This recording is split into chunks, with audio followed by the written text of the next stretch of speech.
you listen to me real good. I've told you once, I said it 1,000 times. You get out of those pagan, satanic, religious, Christian churches. Christians do not follow the commandments of the Bible. Christians do what they want to do. They make up their own laws, their own rules, and their own regulations. Come out of her, my people, and come out from among them.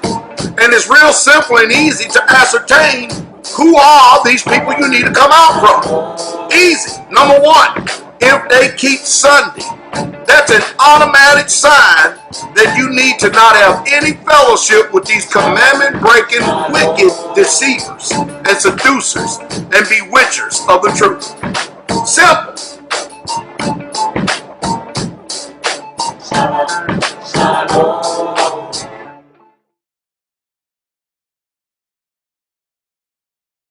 Everybody doing all right?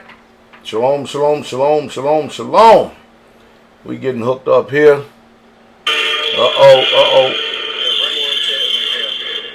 All right, putting up the chat room here for a second. How y'all doing? Greetings.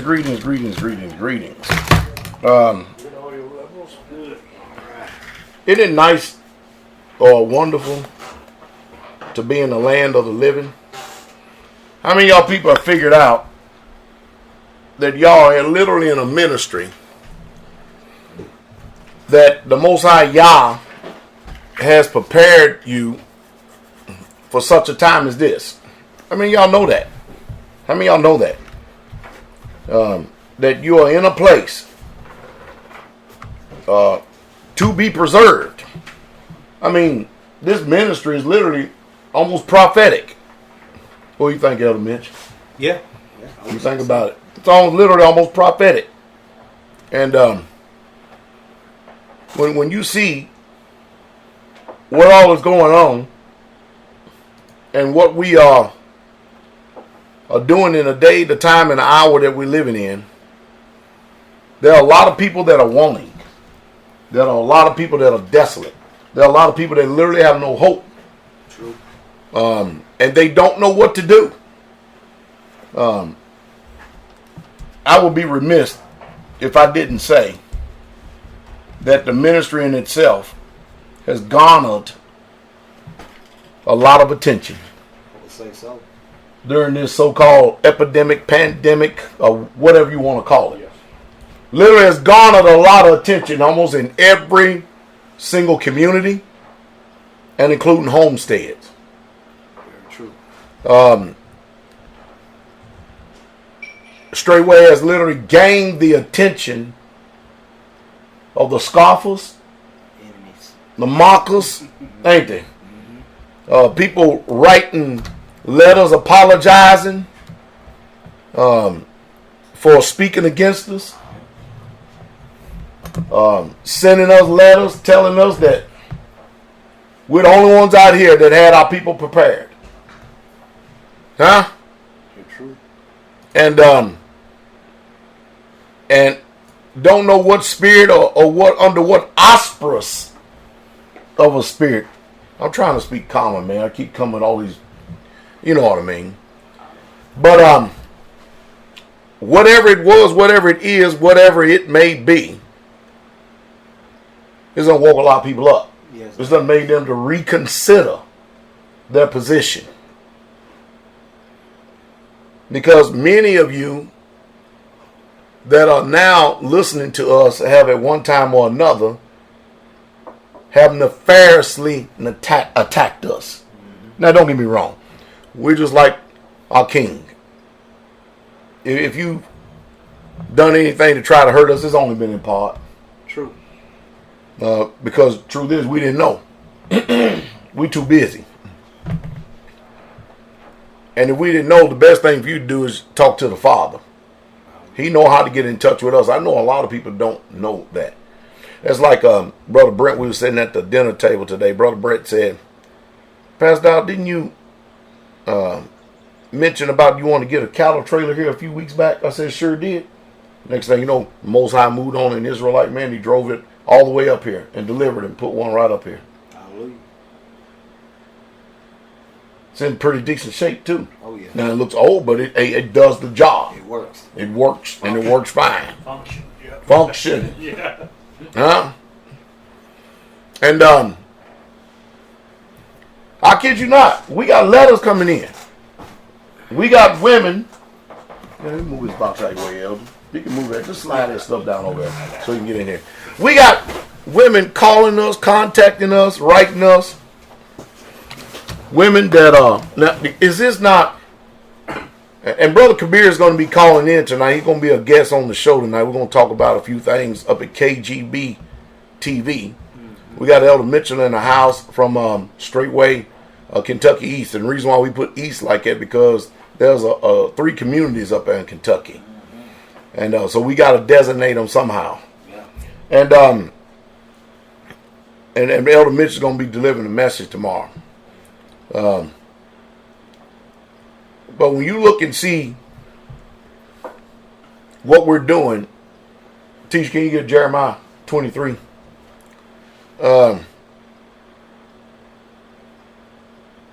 You kind of,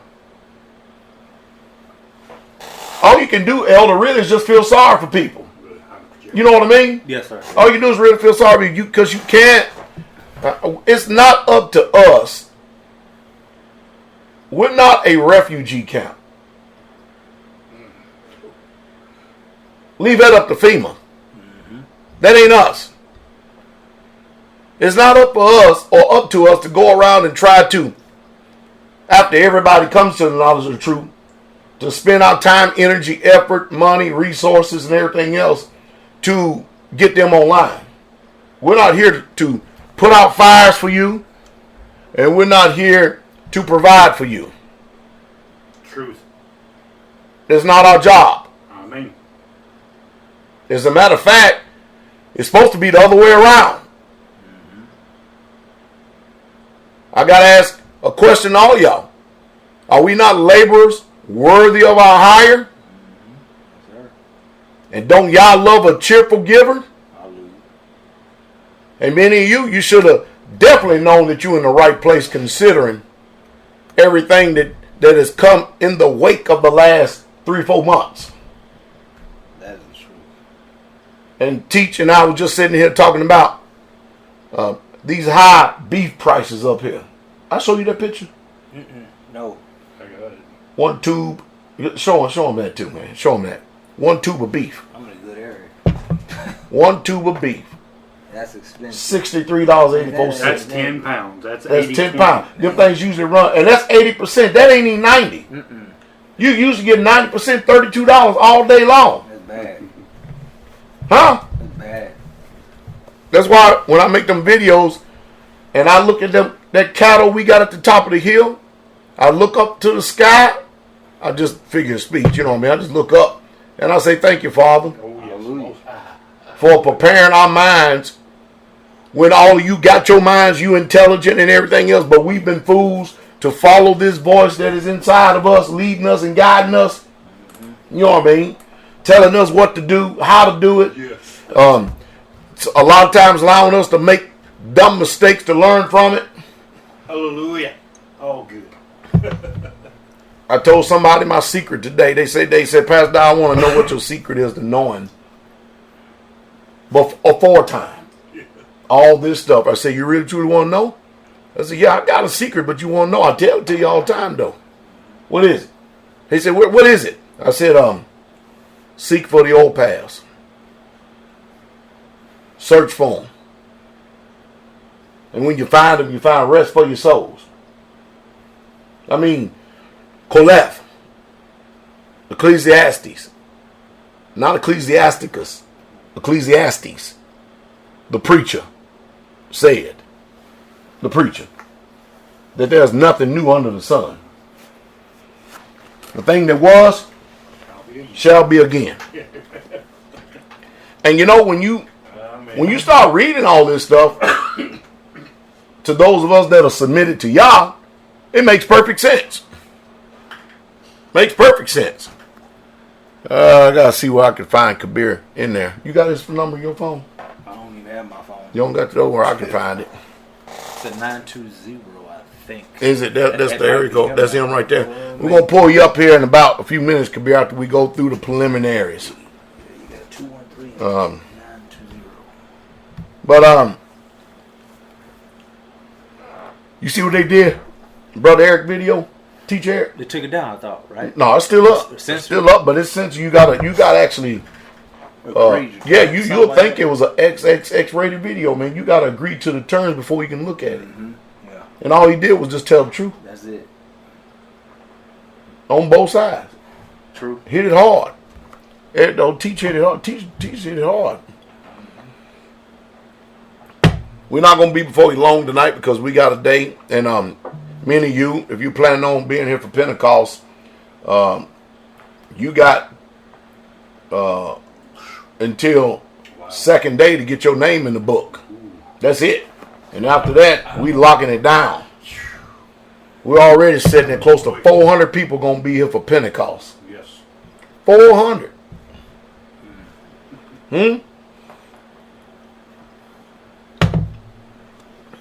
And I can't blame them. Where else you gonna go? True. 2 weeks. Where else you gonna go?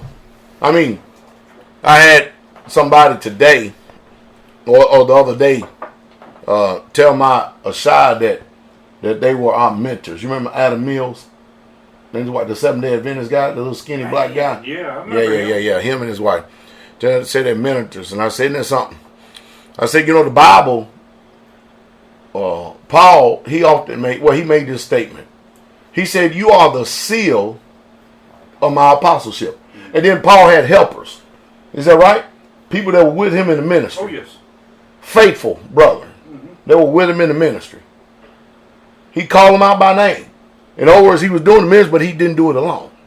He had help. He would call out married couples that have addicted themselves to the ministry of the Most High Yah. Paul said, "You're a seal of my apostleship," and yet, anyway, I got people claiming that they are mentors just because I met them. Mentor me in what? No. You ain't mentoring me in no damn Ellen G. White. Never. No 7-Day Adventist junk. Hell no. How you gonna mentor me when you don't even believe in casting out devils, True. speaking in tongues? Not filled with the Spirit. Huh? No. And boy, we find out that we in polygyny, boy. You really, Yeah. it's just done. It's a wrap. Stick a fork in it. And I had a midwife tell me, and I know I'm jumping thoughts here, that if you don't get a birth certificate, that's committing a felony. A lot of felons. I said, boy, how stupid can you get? You see, remember me talking about that anytime a white person says something, it's supposed to be automatically believed. Yeah. But anytime a black person says something, then all of a sudden it's false and you got to prove every damn thing. Gotta prove it. I said, how in the hell, where you come up with this stuff? All right, show me the law. Anytime you say that, nobody can show you nothing. They put the next person on the phone. We still waiting for the law, but can't nobody show it to you. Yeah. They making up stuff as they go. That's along the lines what me and Kabir are going to talk about here tonight. A little bit, try to help put a defibrillator on our minds to let y'all know that this system uses system people. Yeah. They use intimidation. Truth. Always trying to use intimidation. Show of force. Coercion. Manipulation. Unreal that what goes on in this world today. Just literally unreal. And the whole time they need your consent. So that's what we're going to talk about tonight. But how can people just sit up there and just tell you stuff like that with a straight face and expect for you to believe it? I could understand we could believe that if we were dumb. True. But it's also become an offense when you start checking people out for what they say. Oh, yeah. You tell them you're going to look it up, man. They get offended. Oh, yeah. They get mad. You gotta find them out. Go to 1 Thessalonians 5:21. We'll go back to Jeremiah 23 for a second. Go to 1 Thessalonians 5:21 and tell us what it says. These people are literally off the chain. But as long as you believe in their lies, all of a sudden, we fine, everybody's fine, and we can have a relationship and all this. You understand what I mean? Under those conditions. Read on. Prove all things. And that word prove means test. Test. That's like when we had that debate with Rayok, blasphemer, Roberts. After he started off, you could see the way that debate was going. True. I knew it was going to be nothing but a bunch of rhetoric. And so I went ahead early. What was we in? It wasn't even 10 minutes into the debate, right? Yeah. I could tell by the way that we were going. I said, I tell you what, let's go ahead and let's just make this thing a wrap right now. It's real simple. All you got to do is just show me the law. That's all you got to do. We're lawful people, right? Just show me the law that condemns it, gets a wrap, game over. I actually put the ball in his court to give him the opportunity since he opposed. Yeah. The burden of proof is on him. True. Is that right? I gave him opportunity to win the debate hands down. And all we got is a bunch of hot air with maggots in it. That's all we got. I went and looked at one of his videos the other day and hear him. He's challenging somebody on the lunar Sabbath. Oh boy. And said, I will come to you face to face. All you're going to get is a bunch of rhetoric, even though he may have the right position. I don't know what position he has now, but even though he may have the right position. You know, a lot of times people don't understand that even if you believe wrong on something, if you had any intelligence about you whatsoever at all, if you can't meet debate guidelines, and if you can't come with sources, primary sources, secondary sources, and then have truth to back it up with it, and that can be proven, then just by the mere fact of the structure of the debate in itself, and for instance, you done lost. Even though you may have the truthful position. You lost because you couldn't present it good enough to convince the judges or the audience. That's what theologian Ron Young got to understand. When I went up there to do that debate on Christmas Easter, I quoted all their sources. You sure did. Their sources. Told you where to find it at. Where it come from. And all he did was tell us his opinion, and we supposed to believe it because he's a fat white man. You tell me these people don't believe I'm white and I'm right. Just by their posture. Huh? And then they get mad at me because I check and I prove and I antagonize them and hit them with the truth. Prove all things and do what? Hold fast to that which is good. Now go to Galatians 4:16. And this is the world we find ourselves in today. Literally. This is the world we find ourselves. Read on. Am I therefore become your enemy because I tell you the truth? And then it doesn't matter if it's the truth or not. People are so wrapped up in their emotions. It doesn't matter if it's the truth or not. I don't like the way you said it. Or how you said it. That is totally irrelevant. I mean, is it the truth? Last time I heard, truth sets free. That means that you are in chains. You're a slave. You're in bondage. And to set you free, yes, somebody got to go through this painstaking task. Yes, come on. Of actually getting to you and then loosening you. Yes.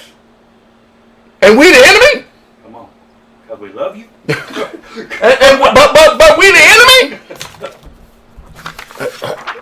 I tell you, man, I don't get this. You know, I was studying, and remember I said earlier, show me the law, right? Mm-hmm.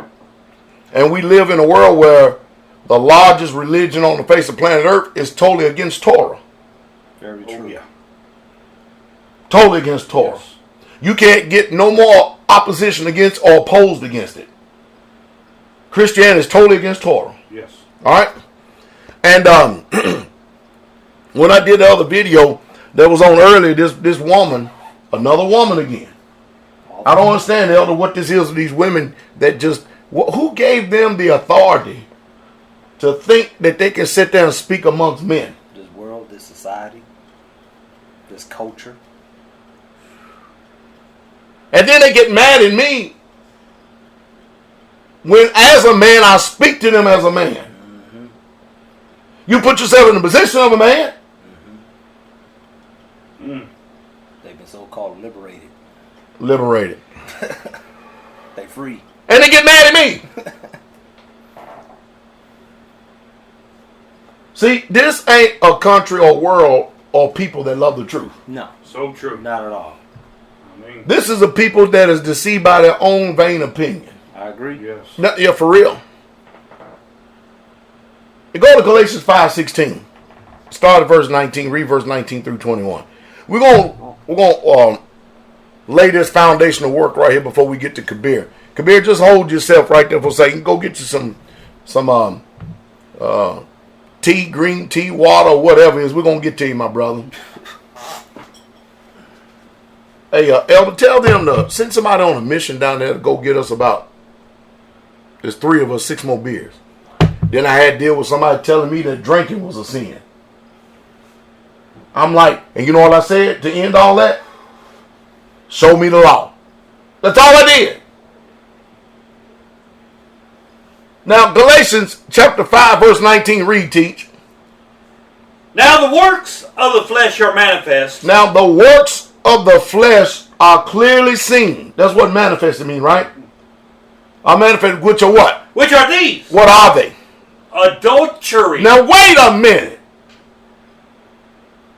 Wait 1 minute. I hope everybody listening to me. Now, the works of the flesh, adultery, come on. Fornication. Whoredoms, come on. Uncleanness. Uncleanliness, Leviticus 18, come on. Lasciviousness. All that falls in evil concupiscence or unbridled sex or unbridled love, unbridled lust, come on. Idolatry. Now, wait, before we go any further, can I tell us all something? Paul said to the Galatians, now the works of the flesh are manifested of these, right?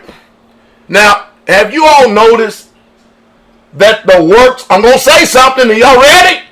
I'm going to say something. Are you ready? Galatians 5 verses 19 through 21 basically is telling you that the works of the flesh are transgressions of the law. Amen. Somebody say hallelujah. Hallelujah. Come on. That's what it is. Yes, that's the Everything that they've done defined so far is already defined in the law. Absolutely. And I keep telling you over and over again, the renewed covenant, the new covenant is no time and no place to set up here and bring forth new legislation when we already got it. Already got it. True. Already written. That's why the Messiah will say, what did Moses tell you? Yet you don't believe him? Come on. So the works of the flesh are transgressions of Torah. Mm-hmm. Because Torah is the only place that condemns it. Amen. Yeah, anyway, this is just off of the proverbial chain. Keep reading. Idolatry. Witchcraft. Is not all this in the law? Amen. So these backward Christians, 1 minute they want to tell you ain't under law, but then they'll go over and gladly quote Paul. They'll condemn you. And condemn you other law, but then the same law that they want to condemn is condemning them. Yes. The works of the flesh are transgressions of the law. Amen. Well, they are manifested. Amen. Clearly seen. Yes. Read on. Hatred. Variance. Emulations. Wrath. Strife. Oh boy. Seditions. All of this is in Torah. Come on. Heresies. envyings, murders, drunkenness, revelings, and such like. Y'all hear that? That's verse 21. We're going to get there. We're going to get there, teach. Go to 1 John chapter 5. Start at verse 1. We'll read through 4. Everybody doing all right now? Everybody enjoying this? Is everybody doing all right? I just want to know if everybody online, everybody can hear us. Huh? We trying our best to feed the sheep, feed the flock of Yah, wherewith the Most High Yah has given us oversight. I figured Daniel Muir picked it up because he got a good ear. He hear everything. He hears it. As soon as it comes out, man, the Holy Spirit hit, he's on it. Now, I want y'all to listen to me. We all know that sin is the transgression of the law. Is that right? The law, yes. Of the law. All right, come on with it. 1 John chapter 5, start at verse 1. Come on with it, teach. Whosoever believeth that Jesus is the anointed one, Come on. is born of Yah. He's born of who? Born of Yah. Read on. And everyone that loveth him, Uh-huh. that begat, loveth him also that is begotten of him. Woo! Boy, that's beautiful. You notice, that's the type of resume you got to have. Come on. By this, What is it? we know that we love the children of Yah. Let's read. Come on. When we love Yah What we do? and keep his commandments. So Christians don't love because they can't keep Yah's commandments. Come on. For this is the love of Yah, This is the love of Yah. What is the love of Yah? Come on. that we keep his commandments. So Christians ain't interested in keeping the commandments because they don't want to love Yah, right? Amen. Isn't that right? Amen. Because they don't want you to keep the commandments. They keep telling you that it's done away with. So to do away with the commandments is to do away with Yah's love. And to do away, Amen. and it's also to do away with you having the ability to being able to love Yah. Hallelujah. Truth. Come on. And his commandments are not grievous. It's not grievous to keep the commandments. Come on. Amen. For whatsoever is born of Yah You hear that? Whosoever is born of Yah. overcometh the world. Now, isn't that amazing? Keep reading. And this is the victory What is the victory? that overcometh the world, Uh-huh. even our faith. Who is he that overcometh the world? But he that believeth that Jesus is the Son of Yah. Oh, boy. Come on. This is he that came by water and blood, even Jesus Christ. Not by water only, but by water and blood. Blood. Come on. And it is the Spirit that beareth witness, because the Spirit is truth. For there are three that bear record in heaven: the Father, the Word, and the Holy Spirit. And these three are one. All right, go to 1 John 3 and 4.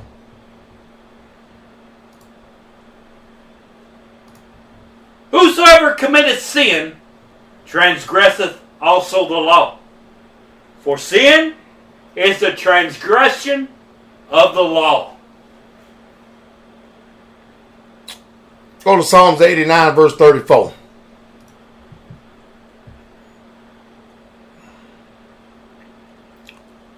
And this is what we get an indictment from the world, because they think they're condemning us, but they're really condemning the word. You understand what I mean? They're condemning Yah. Come on.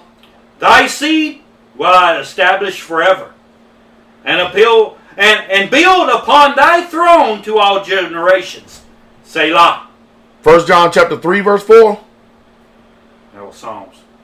Oh, you read, Psalms 89, verse 34.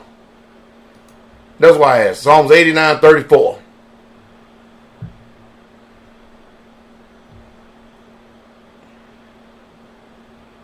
My covenant That is. will I not break, Yeah, come on. nor alter the thing that has gone out of my lips. So he ain't going to alter or change anything that has gone out of his lips. Is that right? That's right. That's his covenant. Amen. You know, he started off with that covenant by giving 2 tablets of stone, 2 tablets of testimony written by the finger of Yah. Yes. Is that right? That's right. Go to Malachi 3:6. See, if you just let the word speak, Israel, it's clear. The problem is these people don't want to be obedient to Yah, and they're going to pay for it too. Read on. For I am Yah. I change not. Oh, he changes. Change not. Oh, he adjusts because that was old stuff and we're in modern day times. I change not. Come on. Therefore, ye sons of Jacob are not consumed. Oh, boy. Now, let's go to Jeremiah 23, then we're going to get Brother Kabir on the phone.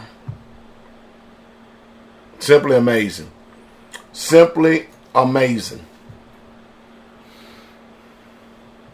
Start the first verse. Woe be unto the pastors that destroy and scatter the sheep of my pasture. Y'all hearing that? How many of y'all was scattered during this coronavirus and stuff because you had no fellowship and had no way to be able to get with the Israelites because your blind guide, your blind pastors had no revelation truth for you. Amen. Couldn't feed the flock of Yah if he wanted. He could barely feed himself. Matter of fact, your pastor was probably standing in the food line right along with you. Come on. Saith Yahweh, therefore, thus saith Yahweh Elohim of Israel, What'd he say? against the pastors that feed my people, ye have scattered my flock and driven them away. You hearing that? Now, that don't fit Pastor Dowell and Pastor Corey. That don't fit us at all. We ain't driving nobody away. If anything, people are coming to us. Y'all sheep are. Amen. They're getting tired of these dang fleecing pastors that are feeding themselves and fleecing the people of Yah. Amen. They're getting tired of that. Come on. And have not visited them. They ain't even visit them. Come on. Behold, What happened? I will visit upon you Yah is going to visit upon you. What he going to visit upon you? the evil of your doing. You hear that? The evil of your doings. Bring it on. Saith Yah, and I will gather the remnant of my flock Come on. out of all countries. Out of some countries. All countries. Come on. Whither I have driven them. And will bring them again to their fold. They're going to bring them to the fold where they really truly belong. Uh-huh. That's what we're watching right now. During this New World Order trial run, we watching Yah's sheep that have been scattered even in other false flocks are now coming to his flock. Amen. Where his shepherds are. Come on. And they shall be fruitful. They're going to be what? Fruitful. They're going to be what? Fruitful. Oh, because they come to the flock. Yes. Come on. And increase. And increase. Read on. And I, Yahweh, will set up shepherds. He going to set up what? Shepherds. Yah is the one that's going to do this. He going to set up shepherds. Over them. Uh-huh. Which shall feed them. You hear that? The shepherds are going to feed. How are the shepherds going to be on feeding them when we're constantly bringing in support to the storehouse? You know, that's what it says. Bring all ye tithes into the storehouse that may be meat in my house. Amen. Ain't that right? Amen. Where the shepherds feed them through what? Knowledge and understanding. Hallelujah. Amen. That's Jeremiah 3:15. You see, if it wasn't for me speaking knowledge and understanding, the wisdom that comes straight from him, and all praises to the Most High Yah. Always. Because Hallelujah. to him be all the glory. All the glory. See, he's the real true shepherd. Hallelujah. We are under shepherds. Hallelujah. And when we are obedient to his voice, then he feeds the flock. Hallelujah. And he feeds that flock because he has a mouthpiece down here that Hallelujah. feeds us with the knowledge and understanding and gives us direction. Glory. In the Amen. midst of a wicked and perverse generation to show us how to preserve ourselves. Hallelujah. All praises be to the Most High Yah. All Hallelujah. praise. Hallelujah. All glory to the King. All glory. And thank you, Jesus. Thank you. Sir. Y'all see what I'm saying? Oh, yeah.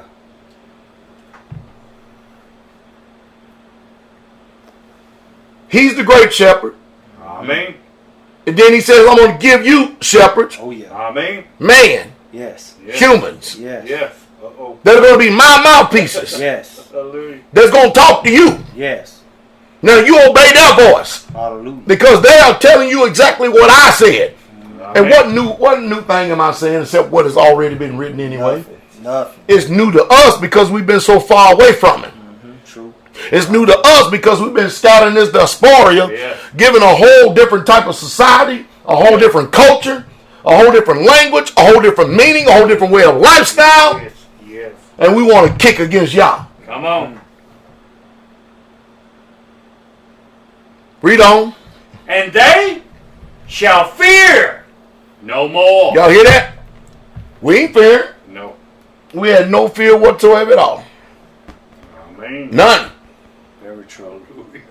Elder mentioned it was just 2 hours up the road. They ain't nothing but hop, skip, and a jump. That's it. That's 2 hours up the road. Yep. If they needed anything, all we had to do was just jump in our pickup truck and head on up there and drop it off. Amen. True.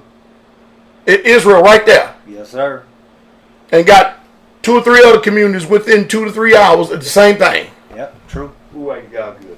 So the same thing. Hallelujah. So that none of his sheep, Yes. of his pasture, would be wanting for nothing. Why? Because they're going to be fruitful. Yes.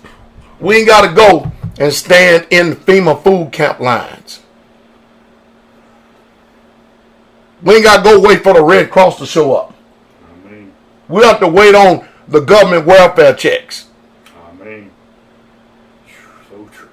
Y'all provides. Hallelujah. Ooh, yes. And I keep telling y'all, hard-headed people, he going to provide because he going to send some men that's going to talk to you just like the prophets of old. That's the problem we got right there. Because we got certain ways we want to be talked to like. I like to be talked to like this way. Yes. I want to be. Y'all ain't never read. Have y'all ever read James? Mm-hmm. Yeah. Have you ever read how he talked in his letters? Yes. You ever read Peter? These are not what you would call nice, kind men. Not at all. They were trying to get people straight. Yes. They loved.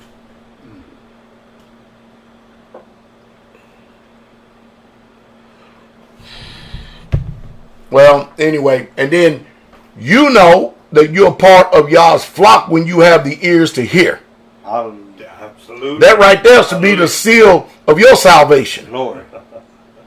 Because you recognize his voice. My sheep, they hear my voice. Yes. And a stranger voice they will not follow. I don't believe y'all talk like you. You don't know y'all. Oh, well. Because y'all voice, my voice pales in comparison to y'all. True. Y'all voice is so terrifying. I want to hear it. Behold the terror of the Lord. Oh, yeah. Huh? Behold the terror of the Lord. Y'all remember what happened? The trumpet sound louder. Mm-hmm. And it waxed louder. Yes. And louder. Yes. Huh? And the mountain began to quake. Yes. Huh? And darkness descended upon it. Hallelujah. And the mountain was burning like a great fiery furnace. Huh? And then all of a sudden, somebody come down on top of that mountain and for all of Israel to see. Yeah. That great Yah, that great Elohim. He came down for all Israel to see. And he began to speak like the voice of many waters. And you know what Israel did? True. After 3 days of washing and being encouraged, waiting for his coming, they hightailed their ass back to the tents. Oh, yeah. They got the hell up out of there. Yeah. And some of them stayed behind Moses. You got to stop it. You got to stop this. Yes. Stop what? This is your God. This is your maker, your creator. Hey, Moses, don't let him keep talking. He keep talking, we all gonna die. You talk to us. That's where we made our biggest mistake right there. Yep. You wanted to hear from Yah. When he shows up, then you don't want to hear from him. Double-minded person, unstable in all their ways. And then you say, well, you want to hear from Moses, and from that point on, man has been using prophets. He's been using ministers of y'all, men of y'all, pastors of y'all, teachers of y'all, elders. He's been using everybody to speak to you, and you still rejecting y'all. Yeah. True. And he's doing that in an insulated form. Man, that is so true. Amen. Because if he came in the condition we find ourselves in now, we in trouble. Everybody think oh man, who told y'all it was going to be a walk in the park? The Bible says that the day of the Lord is a day of darkness. Oh, yeah. It's a day of gloominess. Oh, yeah. Man, who told y'all that there's going to be some type of glorious day? The only glory is going to be for us is when we're transformed and we in a new form. Yes. That's the only glory. Because in this form right here, man, we would die. Oh, yeah. Yes. That's the only time we know it's going to be glorious. When we are transformed in the moment, in the twinkling of an eye at the last trump. That's it. Until then, ain't a damn thing joyous about it. For nobody on this earth. Not at all. Oh, Pastor Dow. We love the Lord. Now shut up. Amen. Please. Just shut up. Please.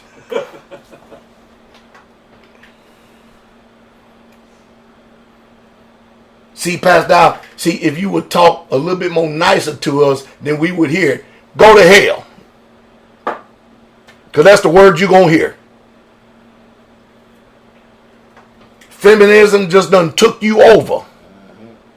Men love it. I'm telling you. Men love it. Men be like, yeah. That's what I've been waiting to hear all my life. Yes. Yes. Yes. This is a clear voice. Yes. Clear voice. All praises to the Most High Yah. Glory. Amen. Who have called us and put us into the ministry. Yes, sir. See, if you in this ministry for a popularity fest, you're in the wrong place. Got that right. You're in the wrong place. If you're in this to be liked, you definitely in the wrong place. Yes. You definitely in the wrong place. I respect the person.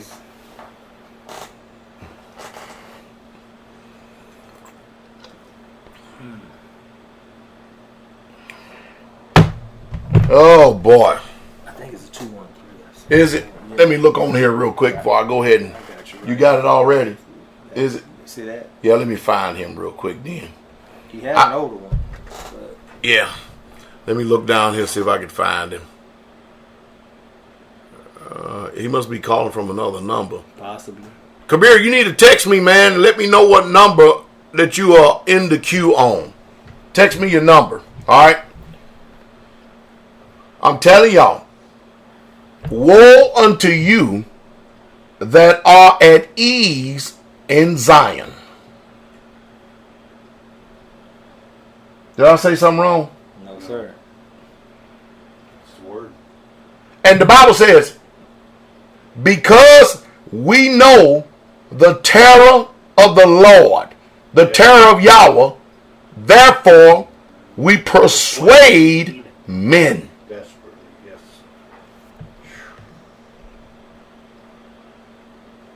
See, you wouldn't receive it if somebody like Elijah already come back from the dead. Y'all sure already told us that. Because then you would cry foul. Say it's unfair. You already done been there and everything. You know everything. Mm-hmm. So he takes somebody right among you. Right among you. Hey, Kabir sent me a text yet. He ain't sent me no text yet, man. I'm texting him and David. I wonder if they even listening. You think they listening? I'm sure they are. I would think so. And so... Oh, see? I knew it. I guess he didn't change it. It was that one I was It was the one at the top. All right, good. He first one in called. All right, good. Glory to the King. Man,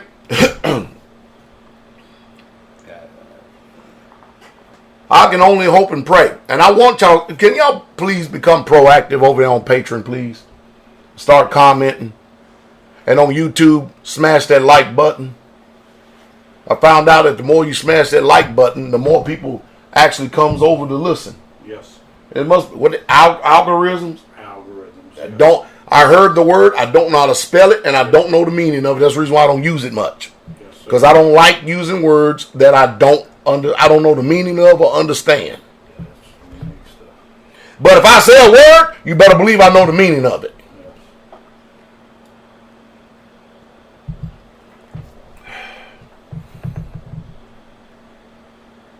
I was sitting there looking today, man.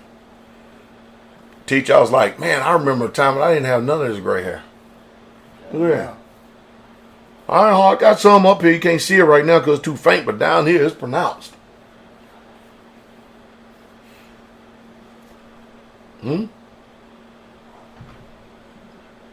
Salt and pepper. When I met you, you didn't have it. Didn't have it, didn't I? No, not at all. I ain't have a few strands. You probably had a few. That's why I was gonna say you probably had a few. Well, you know, Israel helped put a lot of this stuff on yeah. real fast. A lot has changed in 9-10 years. Yes, sir. You think the presidency of the United States of America make a man gray hair? You don't know that with Donald Trump because he dyes his hair. Yeah. But if you look at Barack Hussein Obama, George W. Bush, and Bill Clinton when they came in office, and look at them when they left office, boy, they didn't have not one black hair on their head. The way you speak made me want to come. Yeah. You see what I'm saying? Yeah. That's why I say, real man, I like it. I love it.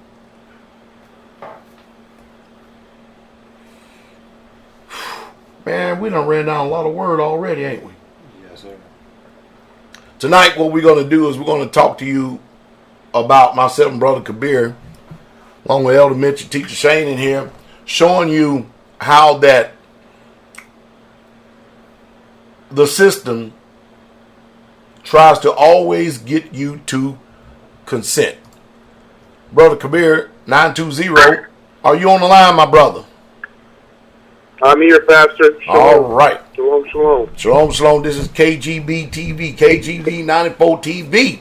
In the house of Brother Kabir, the head of the Straitway community. Yeah, there in Wisconsin. Brother Kabir, you are on the Straitway Truth radio broadcast. You and I were having a discussion earlier today, and I had to get you on tonight and allow the people to understand and comprehend and to know what's going on. Is that they don't really truly understand their power and their right, because the system in itself has been so used to using fear, intimidation, and coercion to get them to acquiesce and to capitulate to a lot of times what they say is the law, but the truth is it's not the law. It's nothing but just it's like a show. It's like stage players. It's like actors. Brother Kabir, can you at least start off and explain to the people what really truly is happening whenever you engage a lot of these people that are so-called alleged in the government officials or hierarchy, or these alphabet soup organizations like the DHS, DCS, and all this old other stuff? Yes, Pastor. So, Pastor, can you guys hear me? I just want to make sure you guys can hear me. Oh, we can hear you good. You can speak up louder, okay, but we can hear you good. Okay. Can you hear me now? Does that sound louder? A little bit. Go ahead. You sound good. We got you. Okay. Well, Pastor, so basically, what's going on is that, all the stuff that I've been learning is that the government, it doesn't matter who they are, all these government officials, even people like doctors or lawyers, all these people are actors. And they most of the time, the people they deal with just do what they say. If they say, you have to do this, or it's illegal, or it's a felony, or it's this and that, people don't question it. They just acquiesce and capitulate, like you say. And what we need to realize is that, it's so true. If you don't know your rights, you have no rights. And what they're doing is taking advantage of people, because so many people are just docile. They just kind of go along like a sheep. They just kind of just do what they're told and don't even question. Like, wait a minute, why do I have to do this? Did I agree to something? Did I consent? We live in a country. Thank God, but we do live in a country that everything, that all the laws is based off of the consent of the governed. So nothing can really be done to you unless you consent. And it doesn't matter if it's implied consent or if it's explicit consent. Now, a lot of times, a lot of people end up doing what they call express consent, meaning they wasn't really consenting, but they kind of consented because they thought they had to consent or had to agree or had to do whatever. I can give you an example, like, there was a situation I was talking to a doctor, and he was saying that you have to come in, or you have to bring your whatever, but you have to come in, and if you don't come in, I said, wait a minute, you say that kind of rubbed me the wrong way. Like, why do I have to come in? He said, well, you have to. And once you start questioning them, and then they said, well, it's really nice that you have to. We highly recommend it, so you don't go blind or something. I'm like, how come you just couldn't start there? What do you mean? I have to. But most people will stop at, if he says you have to, you got to do it, and there's no question asked. And so I just think that as we continue to grow and as a nation, as Hebrews, as Israelites, we got to really understand that as we start growing, we need to know our rights so that people just don't start trampling over, or that we don't give up. Like, I think about my marriage. A lot of things that I lost because of my ignorance. I lost a lot. Everything I lost was due to my consent, no matter how it got it. Now, it could be forced. They could put a gun to your head, Pastor, and if you agree to it, if you sign to it, they will hold you accountable to what you signed to, and they don't even care how they got your signature or how they got your consent. They will hold you to the letter of that contract. Everything in this country is contractual. Everything. You got to look at it that way, and when you start seeing that, you start realizing that, like you said, they're all actors. They're literally just all actors. I don't know if I answered your question, but but we live in a society that is based off of the consent of the governed.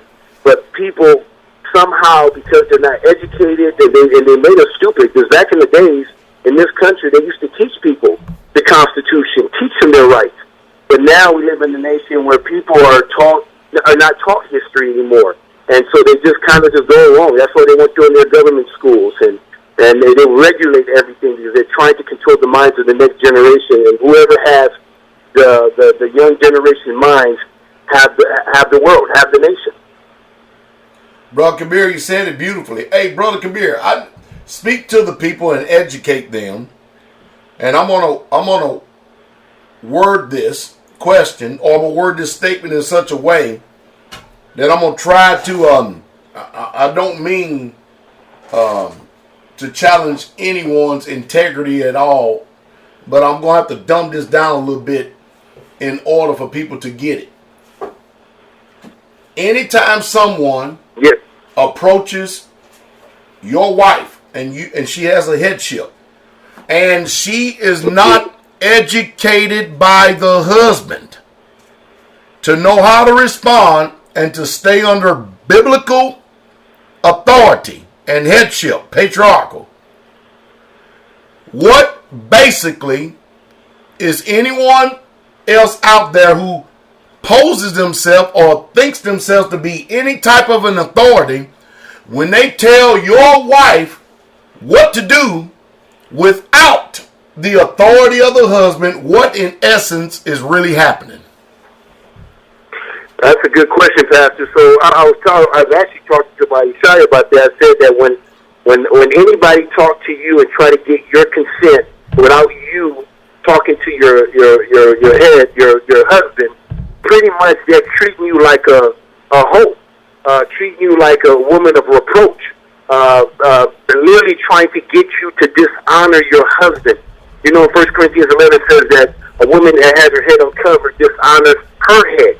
And so I could just tell you my own personal situation here. So just even with our thing, we went to the doctor, and then I said that, and I told her that, you know, when you talk to my Shia and you're trying to get consent from her because of how your world works, you're really calling her a bitch, or excuse my language, but I'll just say you're calling her a hoe.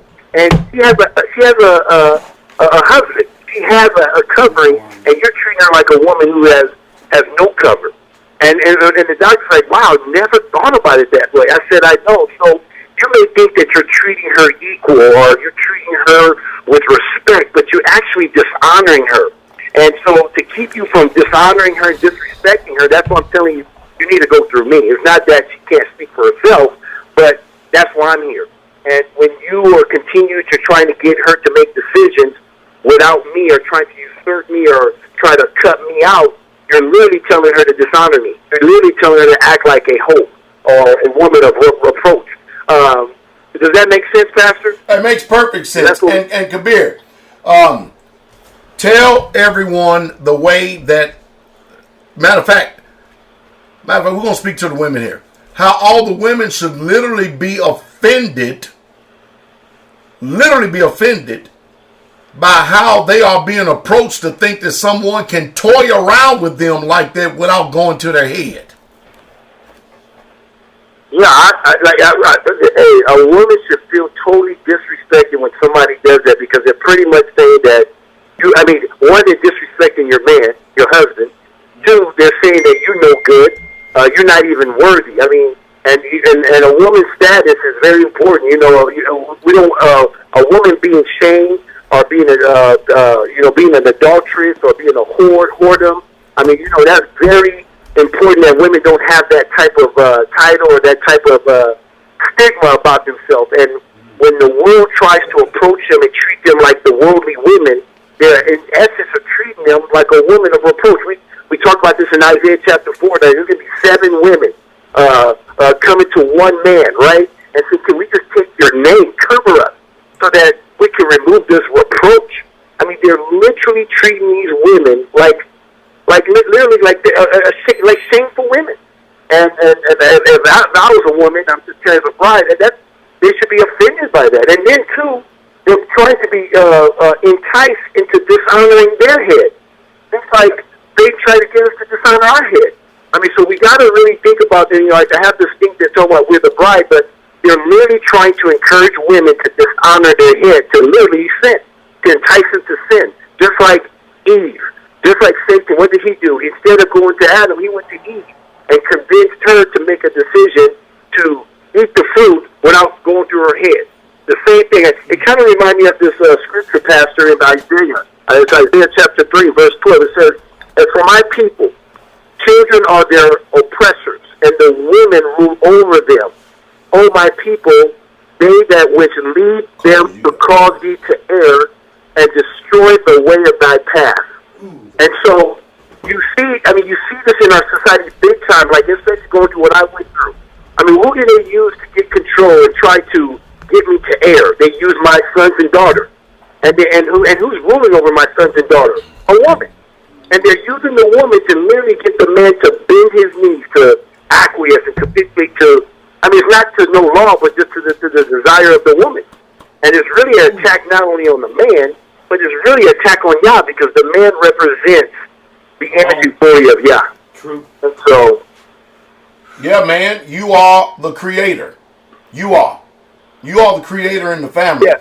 And Kabir, damn good. Damn good. Yeah. That's the way, and that's the type of stuff all of us need to know. Yes. Sisters, we're trying to protect you.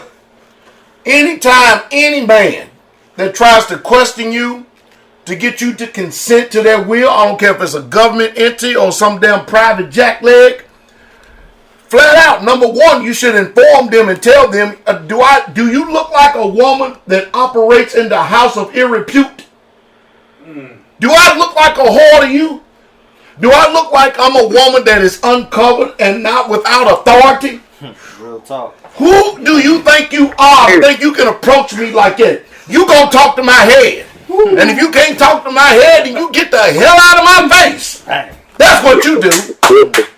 And if we in Israel can get that, and we can start restoring the old paths like that, Come on. and we can hit you upside the head with a damn brick and get this through your hard head like that, Yeah. then we will be a strong nation. Oh yeah. Oh yeah. Then we don't have to worry about our sons and daughters being prostituted. True. Not at all. Kabir, damn good dialogue. Couldn't have said it better myself. I'm trying to tell y'all, Kabir's telling y'all the truth about what's going on. Yeah. Anytime, because I got this thing, looking at these birth certificates out here. They don't want nothing to do with the man. Yeah. All of them. They always trying to sell everything to the woman. Yes. And get the consent of the woman without the authority of the man. Yes. That's what they're always trying to do. And even on this, someone bring me that certificate here. Wait till you see this. This is literally from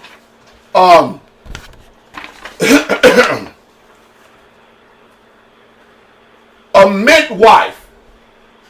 This is the Tennessee Department of Health Mother's Worksheet for child's birth certificate. Mother. What about the father? The mother ain't creating a damn thing if you're going to be biblical about it. True. She's the incubator. Yes. She ain't the damn authority. Yes. But then watch this. I want to show you something. I made sure I got this right here. Okay. Because we ain't using her ass. I'm just showing you something. Yeah. All right, where is it at right here? Mother's worksheet. Watch this.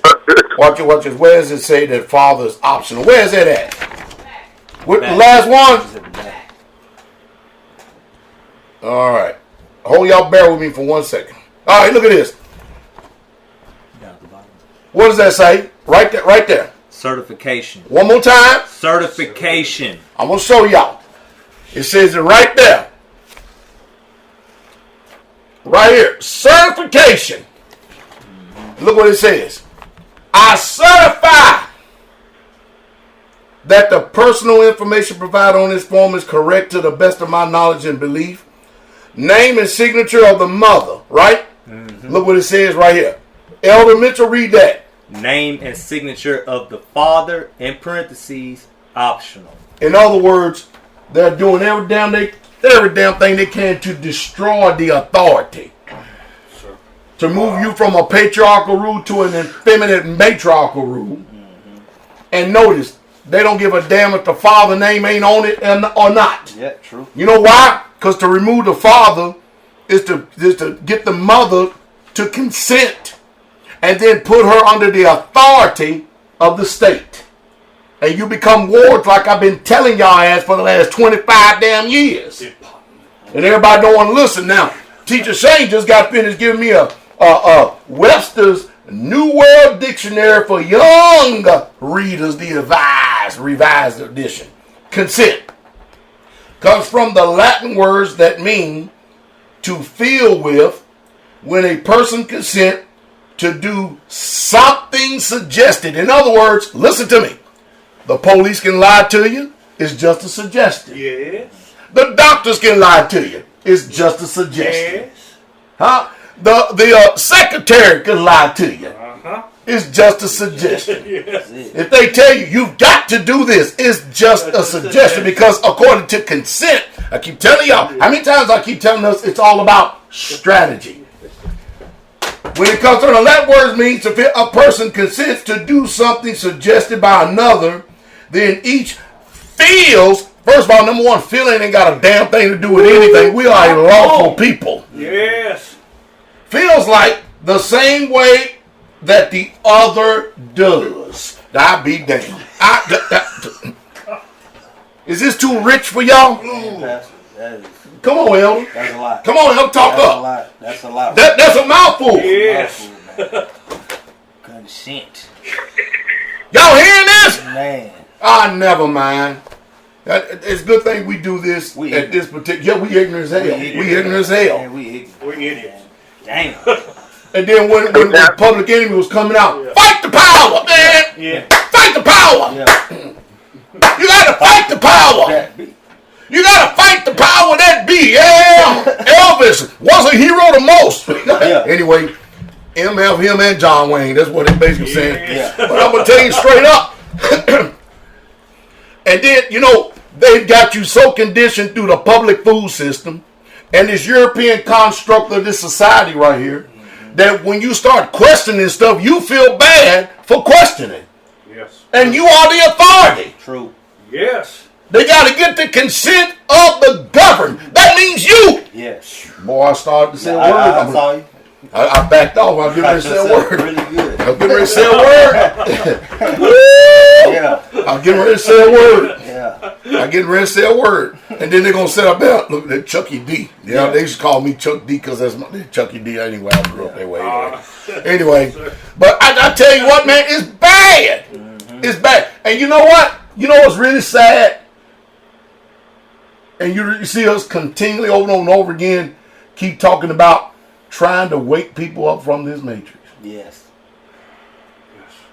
And the more you do it, the harder they fight. Yes. That matrix movies was spiritual. I don't care what nobody tell y'all that thing was spiritual. You got to know what we up against. Come here. Pastor. Check this out. So, Pastor, Go ahead, Kabir. Go ahead. I was going to say, Pastor, just like, obviously, as we learn this, I would say don't try this with officers out there, because they could come up with any excuse to shoot you. We already see what's happening out there now with the people that get shot by. Well, I'm telling you right damn now, I hate to break in on this. They ain't gonna come up with no damn excuse to shoot me because I'm coming with superior. First of all, number one, talent, strength, and firepower. I am not going to be in a position where I'm going to get shot. I don't give a damn what uniform they got on. Go ahead. Yes. But at the same time, what Kabir is saying is don't y'all ass get up here and act like y'all filled up with steroids because you got a bunch of knowledge that you're so stupid and ignorant and dumb that you want to rebel when you don't know how to rebel. Yeah. No application. Yes. You need to learn how to keep your P's and Q's about yourself. Mm-hmm. That's what basically Kabir is saying. Yes. Go ahead, Kabir. We gotta be careful with what we sign.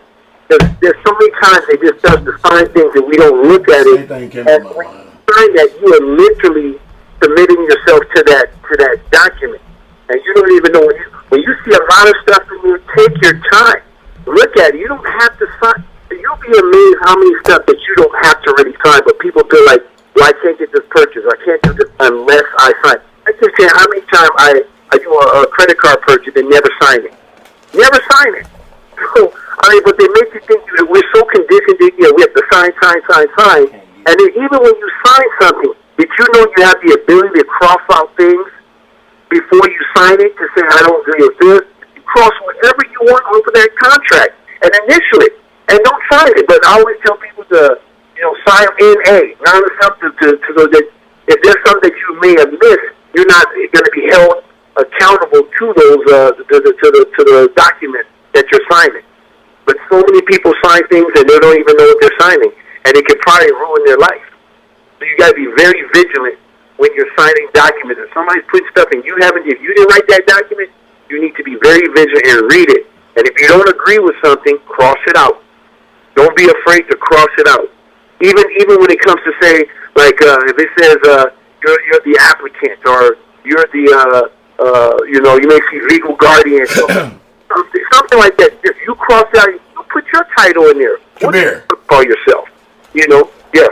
I was a couple of years ago, right? It wasn't recently, but a few years ago. I was talking with a brother in the ministry, and I told them how stupid in the age of information. Did you hear what I said? Yes. In the age of information, where information is at a touch of a button, touch of a phone. Sure. I try to show them how stupid and dumb people are today with all of this modern day technology.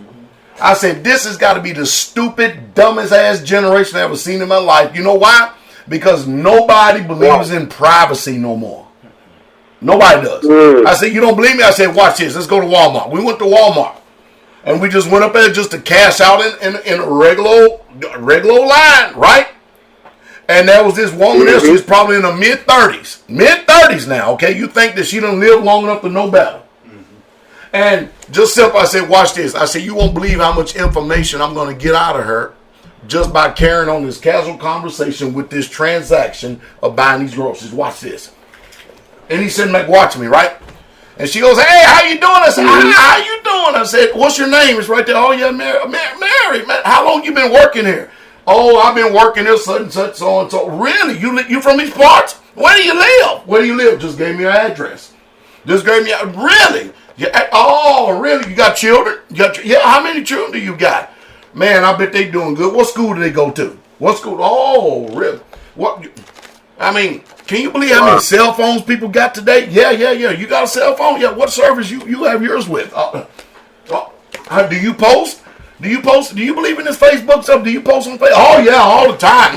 What's your Facebook page? Instagram. She was singing like a damn canary. I said, singing like a damn canary. I said, man, you people full. I said, shit, man. I said, I'm born out of due season. Yeah. We got Instagram, Snapchat, and every damn thing else. Social, huh? Putting out everything of their life, every aspect of their life. I said, you gotta be shitting me. When the brother left with me, his head hang down all the way back to the community, Kabir. Wow. All the way back to the community. I had her name, her address, her Facebook page, where her children goes to school at, her working hours. Wow. I had all the information I needed from just one simple casual conversation that didn't even take 3 minutes. Wow. Yes. 3 minutes! Wow. And you know why? Yes, sir. You know why? I'm going to read what teacher gave me. Consent. Consent. To feel with. When a person consents to do something suggested by another, then each feels the same way that the other does. This society has done set up and made you feel like that whenever somebody asks you a question, especially when these stage players and these actors come in their uniforms, that you have to answer, and you got to answer truthfully, and you got to answer honestly, and hey, forget about the what is that? Miranda rights. You got a right to remain silent. No. We're gonna sing. We're gonna sing like the canaries. That's what we're gonna do. We're gonna tell you everything. What saith you? Wow. Well, Pastor, you can see look how easy it was for you to get that information, and you can see that when officers are dealing with people, they can get it even easier because they got a uniform. And then when somebody comes along and starts saying they're not answering their questions, they're not easily giving information, that's when the red flag goes up because it's not normal.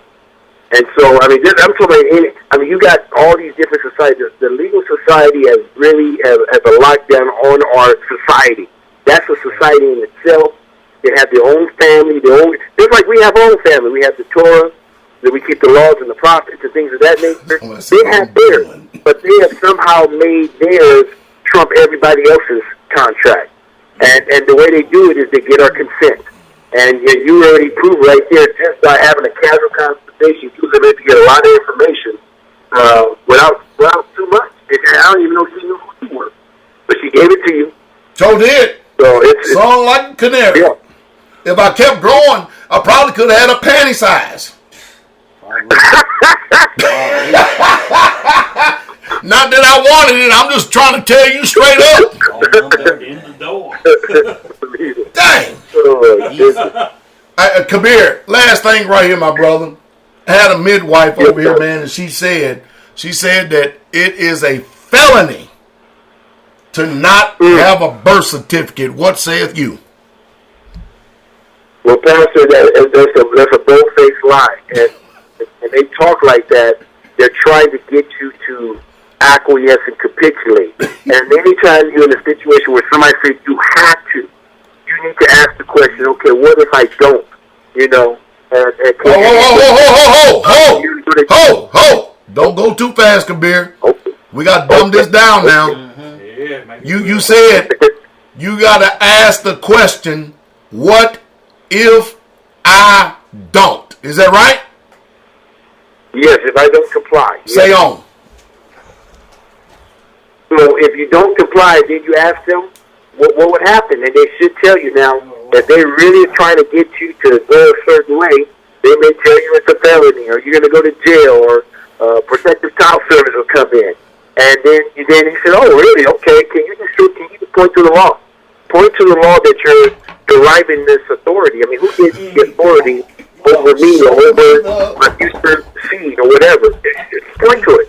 And that's when they're going to start running. Then that's when either they're going to reveal their hands and say, "Okay, we just say it's highly recommended because when the baby gets older, and it's going to be very hard to determine if their birth, they may want to work, or sometimes it's just because they fear liability. Let's say that if they help out in that situation and they didn't do that, they don't want anybody coming after them. So they do all these fear tactics. Even CPAs do the same thing. You gotta pay tax. You gotta do this, and they will work with you even though you may not be able to. You may have a legitimate reason for not paying tax or whatever.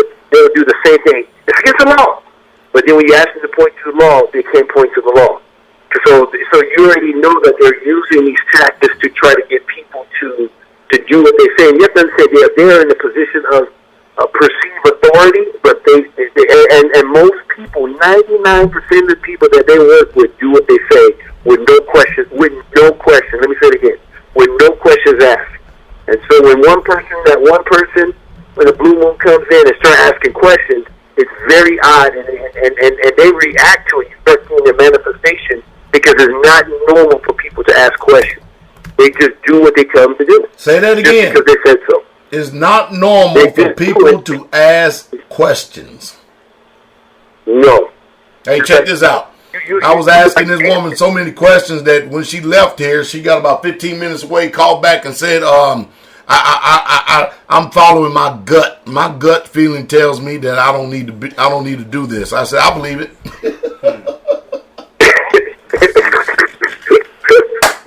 Your lying ass gut. Yeah.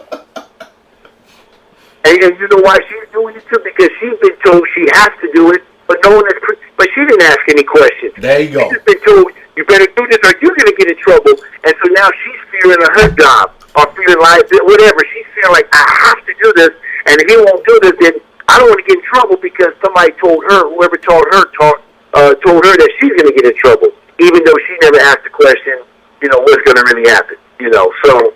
So you're dealing with people who are just doing what somebody else told them to do, or know what to do without asking any questions. That's like Brother Steve. That's the law. They got to know the law. Brother Steve up in Canada just said that vaccines are in direct violation of the Nuremberg Code. So we're going to research that and see, because Steve and them know all this stuff. They know this stuff left and right. So in other words, when you start questioning,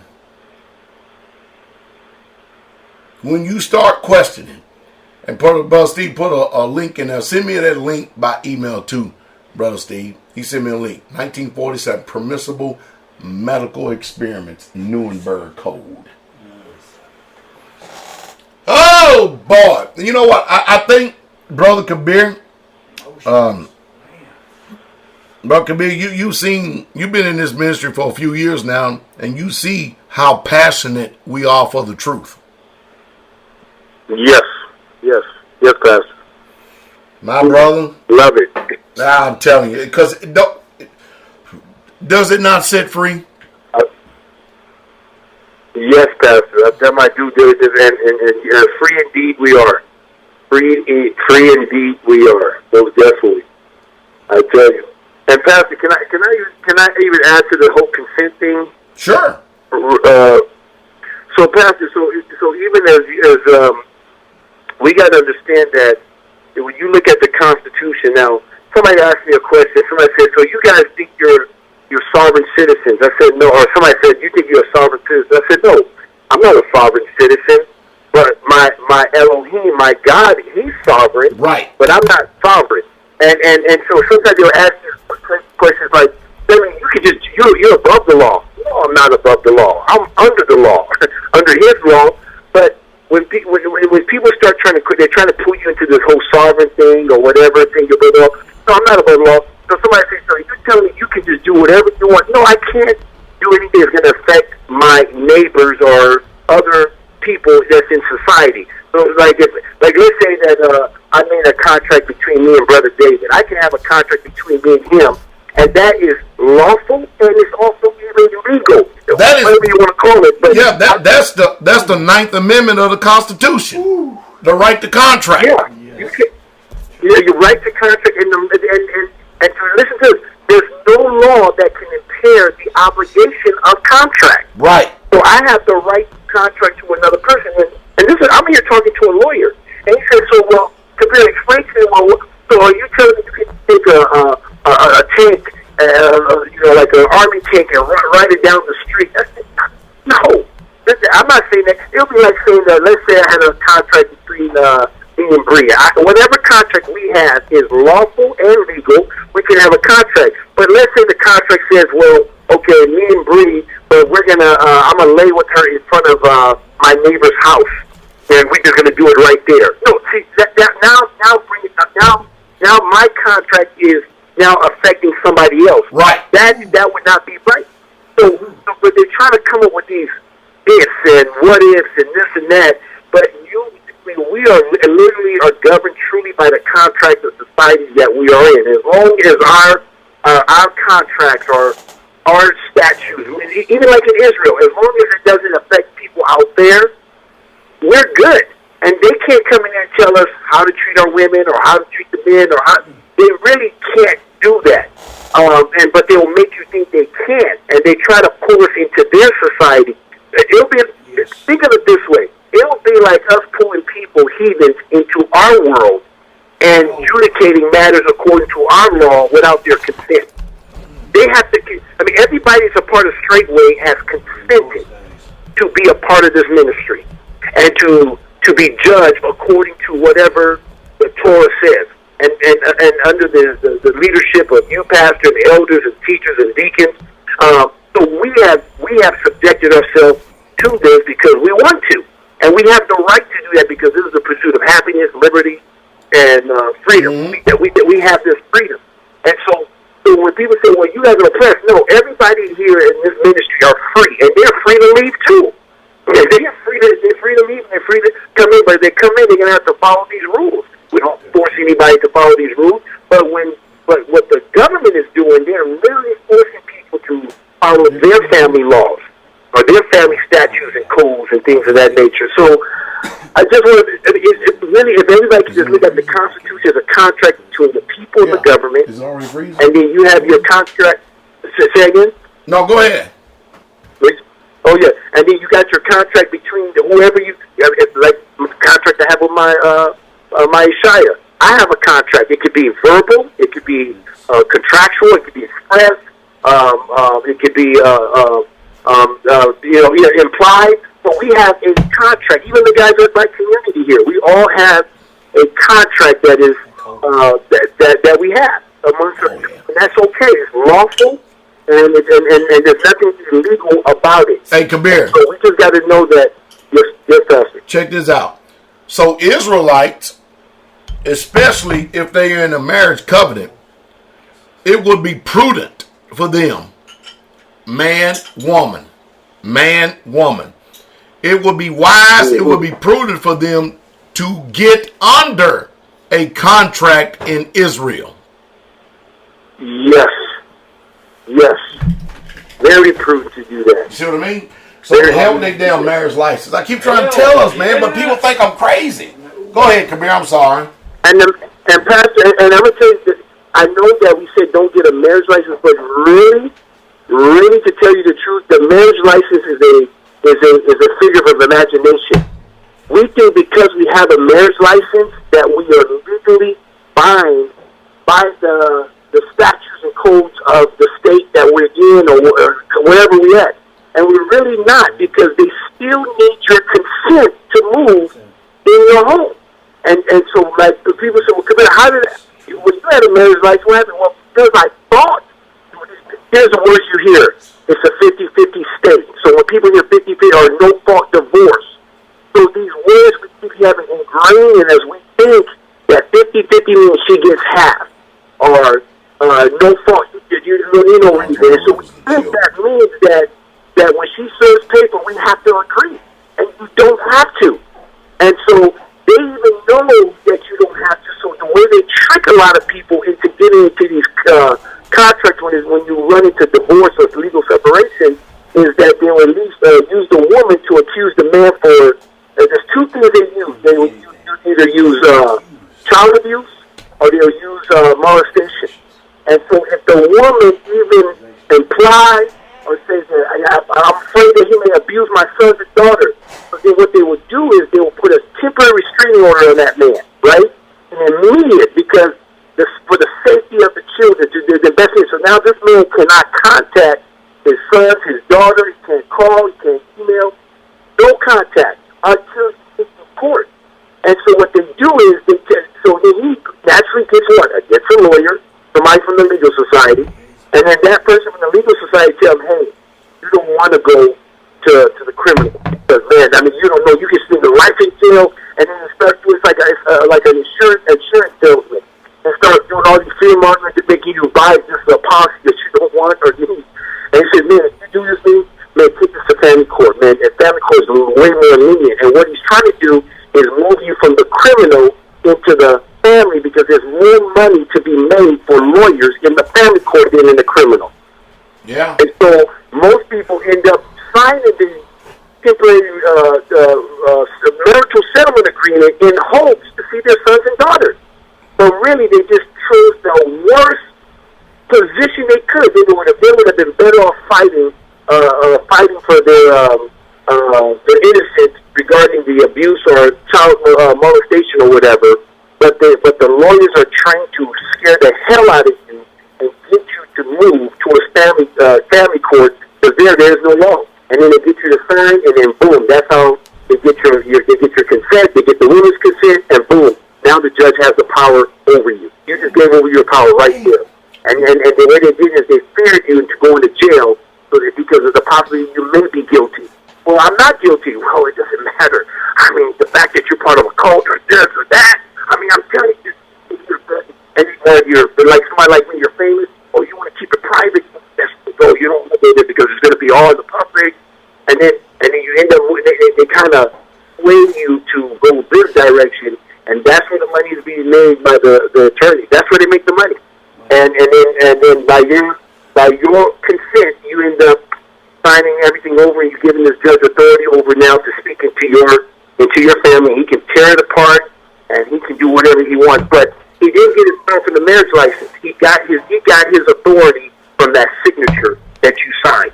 Oh boy, I can read it to you, Pastor. When you read my thing, it says my name, my ex-wife. It says both agree to allow the court to incorporate this into their court under their statutes.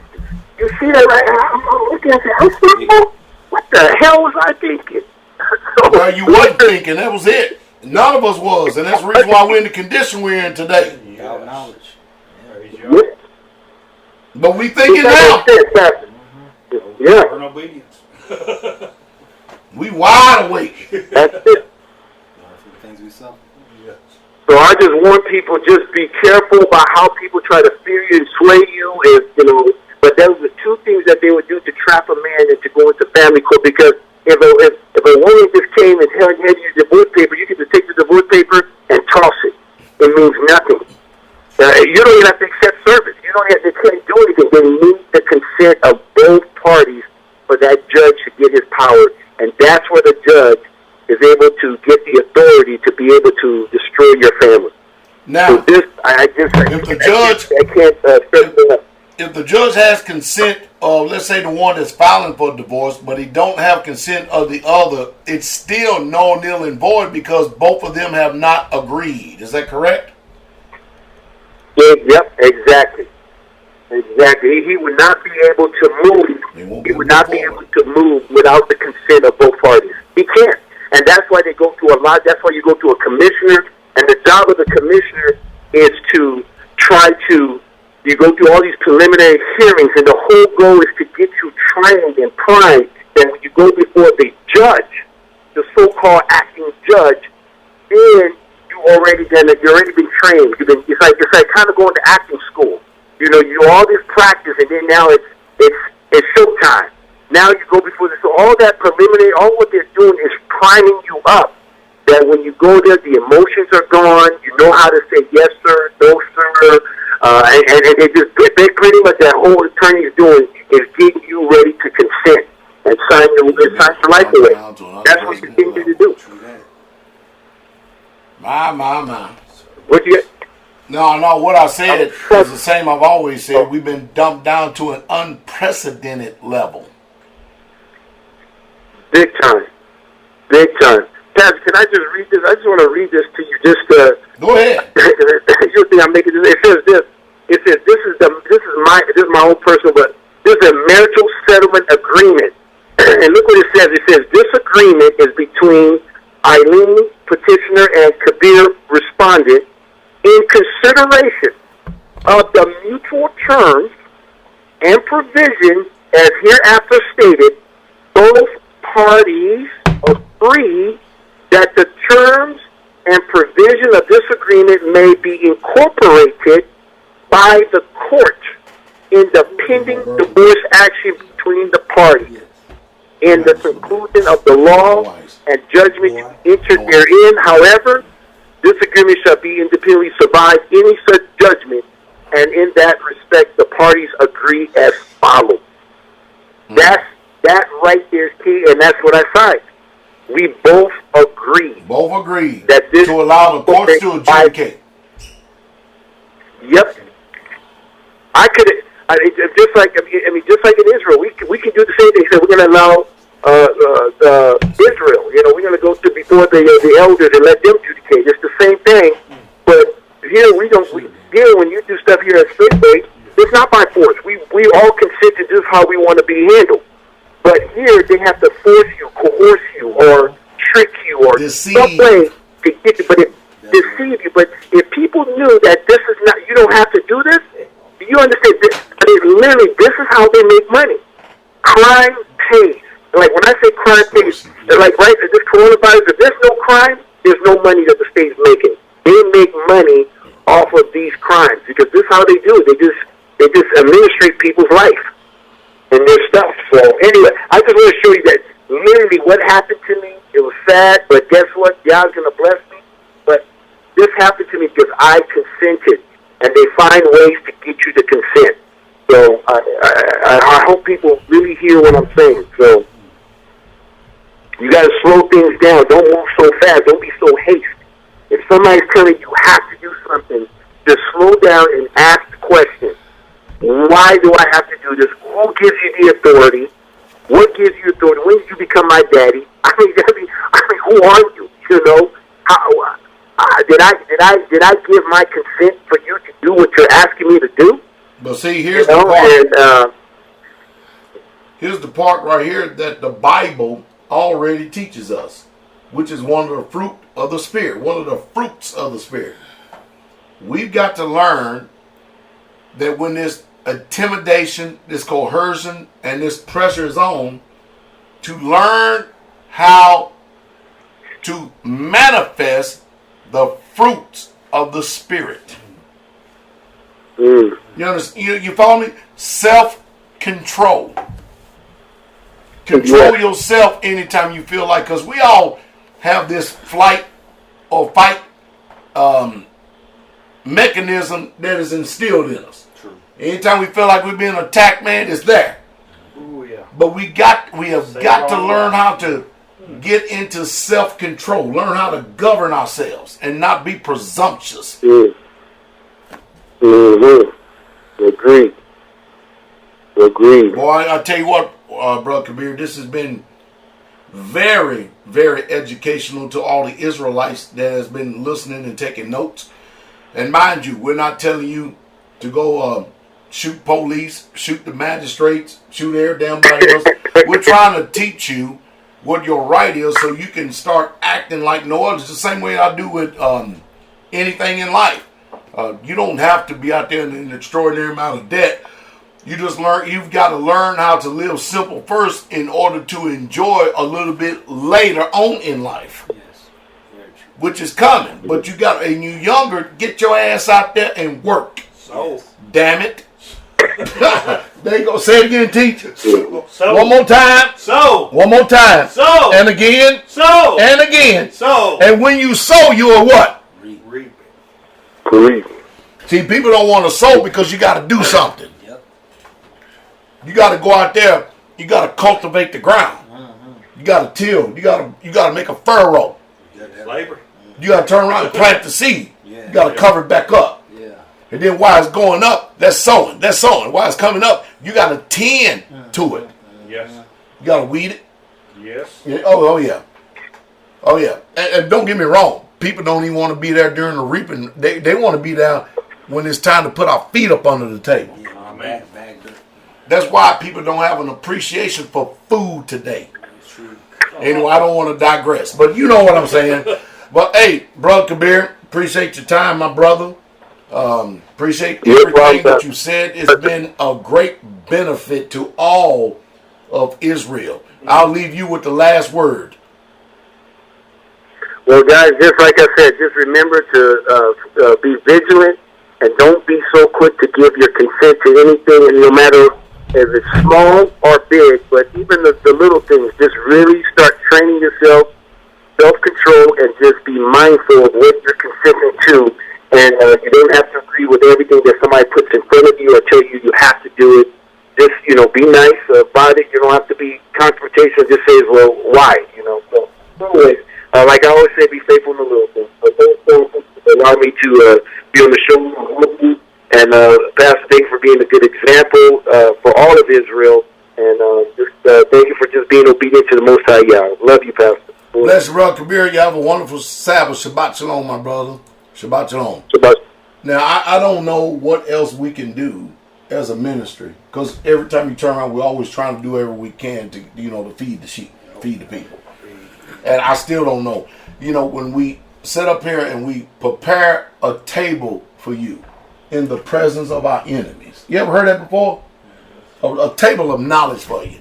Now, mind you, all of us in this generation, we've been the damn punching bag. We've had to learn this as we go. You don't have to be the punching bag. All you got to do is just do whatever the hell the book says and what we tell you to. Because you don't know. You dumb as hell. That's the first thing you got to. You are a worldly wise man and your wisdom ain't shit. Let me calm down for a second. I feel my blood pressure getting up, brother. I feel it getting up. Let me calm down here for a second. And Brother Steve and Sister Wenda, they are experts in this area. And they learned in this that rather than fighting the system in the way that they were doing, even though they were right, they learned that their freedom and their liberty was in Yeshua, Jesus the Christ. Then they could come from another angle from there. It's about knowing how to apply knowledge. True waking up. Yes. And I'm telling you, we here to help you. But man, you people got to know, man. Man, you got to know what you're doing. Brother Kabir, you spoke well, spoke eloquent, you spoke very clear. It was easy for the people to understand, easy for them to comprehend. It really was. We sitting on 8:40 Central Standard Time, getting ready for the Lion's Den that's going to come up about 9 o'clock, and I'm sure that Brother Daniel is going to have a lot to say tonight. I bet he's on fire. Oh, yeah. I bet he's on fire. Him and Rob, and I guarantee he's on fire. You ready for tomorrow? Yeah. Yeah, I know you are. Elder Mitch be done. Deliver. As a matter of fact, we're going to listen how they say in the world. He's going to be the keynote speaker.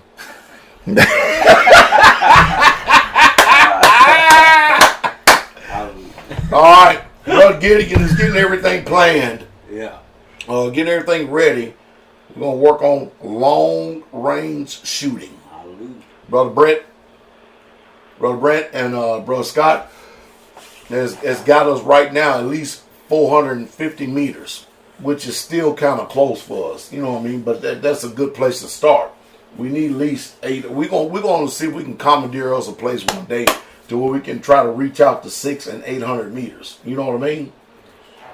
We got that in land, but everything's so rolling. You know what I mean? We literally got to find. We could probably do that out at Elder Mitch's place, no problem though. Yeah, true. No problem. We could. Matter of fact, that's what we'll do, Brother Gideon. Is one day when we're gonna have this type of training, only the select few, because we don't want everybody knowing where all our communities are. Sorry, it's called OPSEC security. Hallelujah. All right. Yeah. OPSEC security, but only those who've been approved and done pass and is serious minded. Man, we can stretch out damn almost a half a mile where y'all at. Possibly. Damn close to it, at least a quarter mile for real. But it's a half a mile. It's a half a mile from the front gate to Elder Doug's house. Okay.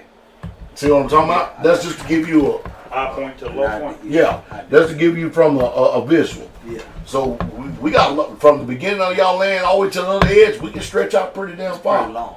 We can stretch out pretty far. All we got to do is if there's any obstructions, remove them, and we can get it done. I hope everybody enjoyed Brother Kabir,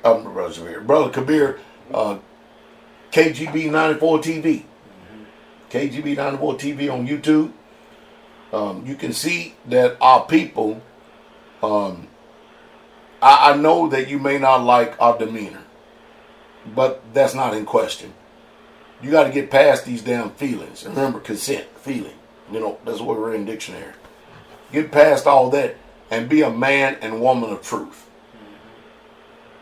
Truth is always your defense, your shield, and your buckler. It is. But Giddy said it sounds good. Yeah, we can really reach out and stretch out up there, Straitway, Kentucky East. We can really stretch it out up there. As I always say, how many times I said it, I hope we said something to be able to stimulate thought. Elements, what do you think about the information that was shared here tonight? I think everybody should go back and hear it again. Should probably go back over this and hear what Kabir has to say one more time. I mean, because I heard it, but I want to hear it again. A lot of things slip. Yeah, a lot of things slip. I can't, like you say, you can't approach this from the angle of, okay, I heard it once and let me now go out and plow with these cops. You gotta really know what you're doing. No. I mean, it's one thing to hear it and know it, well, not know it, you know what I mean? But yeah. It's one thing to hear it, but it's another thing to apply it and be confident when you do. So, that's what I would say.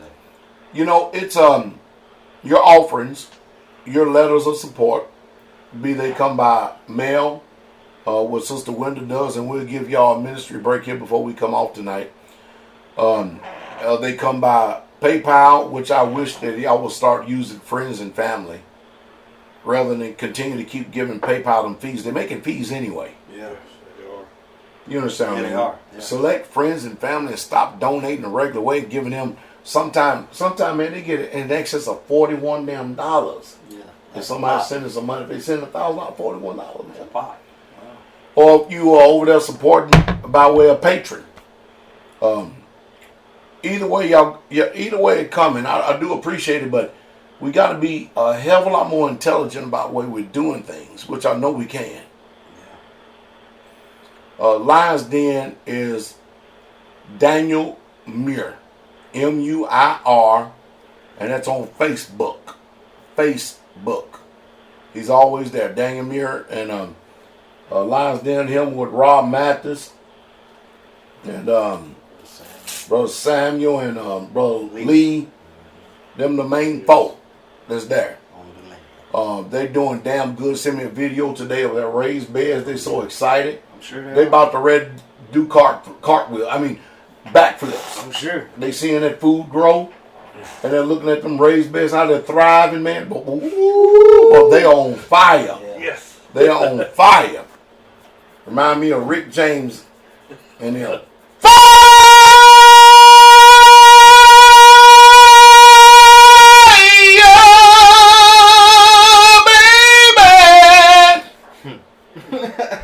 Oh, man. Tina Marie and them, man, shoot, man, Rick could get it in the day. Yeah. I can show you what my love can do. Anyway, I'm done. Yes. We put out a lot of good stuff, though. You can't, man, come on. Man, where you gonna hear this, Mitch, in any other ministry on this earth? Where you gonna get this kind of truth and revelation, wisdom, and going forward? Where you gonna get it at? I don't see it. Matter of fact, you and I had a conversation was yesterday, and I told you. I said this ministry, there's too much information. I can't absorb it all. I can't. Even though you're living it. Yeah, you're living it. There's one thing living on the community. I just can't keep up. I just can't. You got Teacher Eric. You got, the Lions Den. You always throw it out there every 6th day. You got you tonight. You got the Sabbath service. We got the brother segment. I mean, we ain't even doing the scripture studies, man. But then we got the sisters. There's so much. I mean, and then Teacher Eric. Yeah, I can't keep up with her. I'll be honest with you. I just can't. I got put somebody just on autoplay. While I'm working in the field or something, and just let it roll. You know what I mean? It's a lot coming through the ministry. Somebody right here telling me, Elder Mitch, I should take Bitcoin. Well, I did have money in Bitcoin, but let me tell you something. I've been in the cryptocurrency. I just ain't been talking about it. I've been in cryptocurrency for about 4 or 5 years now. I mean, I'm in XRP, Digibyte, Cardano, when you're saying Bitcoin, basically what people are saying is cryptocurrency. I've already got a position in that for the communities and stuff. So if the Most High Yah advance it, it's still going to Israel. Yep. Y'all got to understand something. Believe it or not, I'm sitting here in this chair. I'm content. Oh yeah. I have food. I have raiment. I am literally content. I promise I am. Yes, sir. Don't the Bible says no matter what state you find yourself in, there will be content. I'm content. We content. We're content. We can do with or we can do without. It makes no difference to us. It makes no difference to us. I mean, we're just content, and godliness with contentment is great game. I mean, we can just keep on running this down all night long. Go ahead, Elder Mitch. Last word. You the last word. We're going to cut off the broadcast here tonight. Go ahead. Hey, I think, like, once again, I think we got a wealth of knowledge. I think we need to listen. We need to be slow to speak. Stop with all the opinions. I think we just need to do. I think right now what needs to happen is a performance. I think there needs to be a lot of applying. There's been a lot of talking. There's a lot of listening, but applying. You see, I mean, have you been on Sons of Jacob? I mean, all these brothers just showing their gardens. I mean, they just showing their. I mean, brothers. I mean, there's so many. I mean, I was probably gonna mention this tomorrow. Man, we've been like little worker ants, man. Keep on mentioning. I mean, man, we've been just like little. I mean, consider the ant. I mean, this thing done got us moving. I mean, don't get me wrong, we was already moving, but damn, I mean, now, I mean, it's every day. I mean, do not squander a day, any of your time. I mean, it's one thing to rest, but man, don't just sit there. I mean, every brother, every sister on the community right now, man, they just, if they got any idle time, they're trying to fill it with learning. And they're doing their best to fill it with going outside, busy, you know, doing something, moving. They're doing something to be a benefit for the community, for the ministry, for Israel. And so that's my encouragement to everybody. Do. So that's what I would say. Take my cup, y'all. I lift it up, y'all. Yes, sir. Come and feed this thirsting of my soul. Bread of heaven. Hallelujah. I want you to feed me. Glory. Till I want no more. Hallelujah. Take my cup. I lift it up. And the one thing I want you to do is to make me whole. That is the truth. We're going to give you a ministry break here with our precious Sister Wenda. If you choose to support us, because I promise you one thing about this, when you give support to us, I promise you one thing, it will be distributed throughout Israel in some way, shape, fashion, or form. Yes, it will. Shalom, this is Sister Wenda. I hope that all of you are enjoying the broadcast that you're listening to right now. We appreciate each and every last one of you, our faithful listeners and supporters of Straitway Truth Radio broadcast. We try to make sure that we do our due diligence and do our best to ensure that you have the best broadcast as well as the truth coming to you in the hour that we're living in right now. If you would like to help us in this endeavor, your offering will be greatly appreciated in the work of the ministry of the Most High Yah. Our mailing address for your gift, offering, or letter of support is Charles Dowell Jr. That's Charles Dowell Jr. And Dowell is spelled D-O-W-E-L-L. 506 Ellington Drive. Ellington is spelled E-L-L-I-N-G-T-O-N.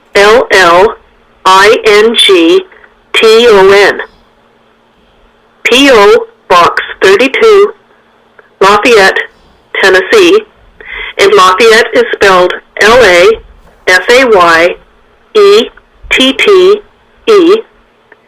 37083.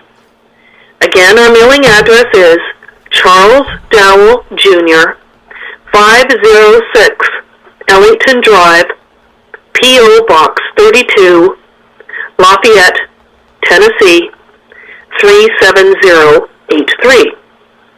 If you would like to contact us by way of phone, the country code is 1, area code 615-688-3025. That's 1-615-688-3025. You may leave a message there, and, be the Father's will, we will do whatever we can to try to return your message. It is our hope and our prayer that as you continue to listen to the Straitway Truth Ministry, and as you apply the teachings of this ministry, that you are finding peace and growth within you, your family, and life as well. Please tell others so that the truth may also have an impact and touch others' lives, so that they may enjoy the benefits of the truth of Jesus Christ just like we all are. Shalom, the King is coming. Shalom, the King is coming. Hallelujah. And we had another blessing given to us today too. Elder Rufus and them bought another house down there in Straitway, Georgia, with land. Hallelujah. With land, and also purchased some land last month. Oh man, hallelujah. Oh yeah, so Straitway, Georgia is growing, on the move. Expanding. You hear me? Purchased a house today and some land. And got some land before the turn of last month. Hallelujah. Sure did. And what I often say, places are being prepared for the people, but people are not prepared for the places. Yes, sir. I don't know what to say, man. Don't know what to say. But I will tell you this. If you endure hardness as a good soldier, that's all you got to do. Just endure. Show a little bit of intestinal fortitude. Just a little bit. Yeah. You know what I mean? A little bit. Show us you got some long suffering. Show you got a little bit of integrity and stuff like that. The Most High Yah is not unjust, nor is he unfavorable to forget your labor of love. If you have a labor of love, that's the key right there. Just wake up to what we're doing. I tell you what, I'm gonna put this challenge right out here. If there's another ministry on this earth doing it better than we are Straitway, please let us know. Is that fair enough? Yeah. Just please let us know. Because we don't have a whole lot of money. We just don't. No. We able to stretch the money that we have because we're not trying to feed our own damn bellies. Man, that is so true. That's why our money goes so far. Yeah. We're not trying to feed our own damn bellies. And we're content at the state we're in. Yeah. If I had the money that T.D. Snakes had, you know how much communities I could buy? If I had the money that Kenneth Copeland had, Yeah. $786 million? How the hell are you going to stand before the king like that? Ooh, can't do it. You wouldn't even use a fifth of it, probably. For a third. That's a 10th. I'm saying, if I had that kind of money, you know what I could do? I know. Knocking on the door of $1 billion? That's retarded. Man, America would be in trouble. Oh, yeah. America would be in some serious trouble. Donald Trump would bring in his Trump airplane to come visit us for voting rights. We'd have lobbying power for real. We really have to vet some people in. Big time. Yeah. But people don't want to get behind the vision. No. Oh, I had somebody, I covered that early in the broadcast. They said that drinking is a sin. I said, okay, good. That's simple. Show me the law. Can't do it. Just show me the law. Because I can show you in the law where it's commanded for us during the feast days to bring whatever your soul desires. True. I can show you throughout all the Bible when our people had feast days. And you understand, we're feasting people. Every Sabbath was a feast. Oh, yeah. Oh, yeah.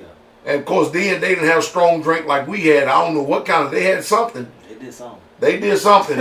But they made a distinction between wine and strong drink. Oh, yeah. They made a distinction between Yarden and strong drink. Yeah. Yeah, they did. Yeah, they did. I don't want to hear it. Yeah, yes, they did too. Come on. So don't set up it. I know. I keep trying to tell y'all, it's hard to try to talk to you people who have been so immersed and steeped in religious lies. They've consented. Consented. Good word, teach. Y'all consented so much. When truth comes, you fight so damn hard. It's so sad, isn't it? Yeah, when you think about it today, it is. Gosh. It's almost, you gotta laugh to keep from crying. Man, literally. that's so true. Literally gotta laugh to keep from crying. When you understand, here we are, we thought we intelligent and we dumb as hell. Yeah. Just dumb. And I'm gonna tell you right now, I think the good thing about us is that we never, ever, ever get into the position where we think we know it all. We always think, see, that is the pure mark and hallmark sign of humility. Humility, yes. It is when you can sit there and receive knowledge and information, carefully weigh it, and then apply it. Yes. That's humility. And remember what the Most High God said. He said the meek is going to inherit the earth. Yes, come on. Lord. Amen. Preach. Not your definition of meekness. No. His definition Yes, of meekness. sir. And you may not think that I'm meek. You may not think that Kabir meek or Elder Mitchell teach, but guess what? Oh, We're yeah. meek. Hallelujah. Based on the definition. Because if Moses was the meekest of all men, then guess what? Man, we pale in comparison to him. But Moses was killing people. Yes, boy. sir. Moses was a straight up man. Moses went to town. Come on, preach. Now don't tell me. Custodian of the law.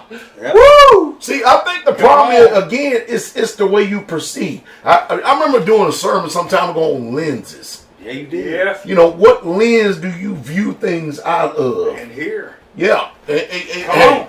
It has it can be a great detriment. Or it can be very positive to how you perceive or how you hear. How you comprehend, how you understand or overstand. Am I the only one thinking as we keep on going that this stuff is getting increasingly difficult though? Yes, it is. So guess what? I keep telling, they'll tell you around here, I keep saying it all the time. I'm putting hope in a generation coming behind us. That's all you can do. I keep saying it. I'm putting hope in the generation coming behind us. You know why? Because that generation, we can truly, truly fulfill the prescribed commandment that says, train up a child in the way that they should go. They don't dictate and mandate a damn thing about the way they don't even know what the hell they want for breakfast. How in the hell are you going to ask them what you want? True that. Are you out of your mind? True that. You train them up in the way that they should go. Go. And the hope is when they get old, they ain't going to depart from the faith. Now, what's wrong with what we saying? Nothing. What's wrong with what we laying down? Nothing. We laying into the line. Yes, sir. Well, we're going to train up our children. I'm sorry. This is the way it's going to be. And if someone depart, go ahead and depart. Yes. We hope when you get old to find what old is. I know, right? Some people could, they could be part of the few that could make it. The only thing we can define what old is the only thing in the book said when they said to Messiah, thou art not yet 50 years old. So maybe by the time they get 50, they'll come to the truth. But I wouldn't bank on it. I wouldn't, because a lot of people die before 50. Yes. This time, yes. Hey. Come on. The fool, and I'm going to end on it. You got anything to teach? Last words? But the fruit of the Spirit is love, joy, peace, long-suffering, gentleness, goodness, faith, meekness, temperance. Against such there is no law. And they that are Christ have crucified the flesh with the affections and lusts.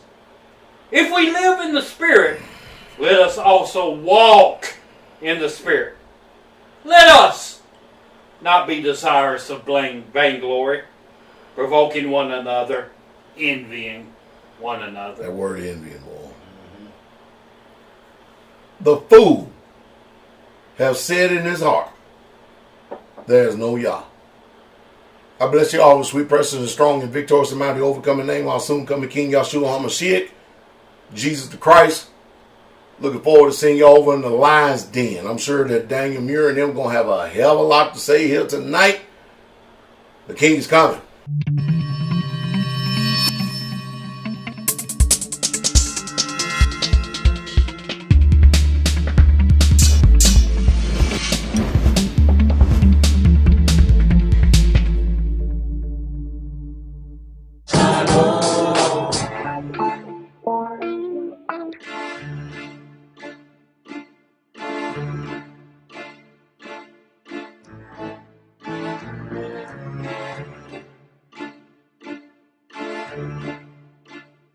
Uh-oh, look at him looking.